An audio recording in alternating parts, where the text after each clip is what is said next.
nik uste bi modu daudela, halako gai bati aurre egiteko, bat, erantzunkizunak asumitzeko helburua, benetan, aztertzea korrupzio praktikak, irregulartasunak egon ote diren eta egon ez diren, eta hori dela bidea, etorkizunera begira ere, neurriak jartzeko, prebentzio neurriak jartzeko, hori da bide bat. Eta hor, badaude, hainbat eta hainbat gai, Nafarroan bertan, bai Nafarroko kutxaren auzia, bai osasunaren zorraren auzia, esate baterako, bai hemen talde presioak aipatzen ditu, alderdi sozialistak, hemen egunotan baditugu oso adibide garbiak lege proposamen eta hainbat legeren inguruan, horiek aztertzea planteatuko dugu, gaur bertan ekartzen genuen zuzenketa bat, akordio proposamen hori zabaltzeko. Horiek izango dira gure baldintzak.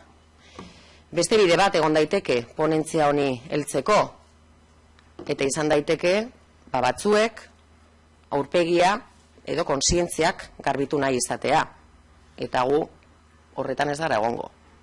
Hori gaurtik oso garbi esan nahi dugu.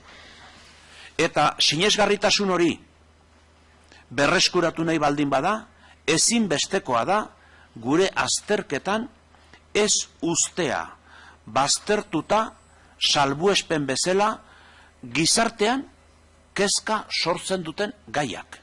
Esan dira batzuk, esan da Nafarroako aurrezki kutxarena, hori kalean dago, ezin daukatu, osasunarena edo sindikatu batzuen eta erakunde patronal batzuen laguntza bereziak. Horiek denak hor daude. Baina badaude ere beste batzuk, esate baterako, Nafarroan Gürtel sareak duen adarra, hori parlamentu hontan maigainan jarri zen, eta ez da aurrera eraman. Egunen batean, ikusi beharko dugu, ia hemen onartzen den hori aurrera eramatea, edo ez.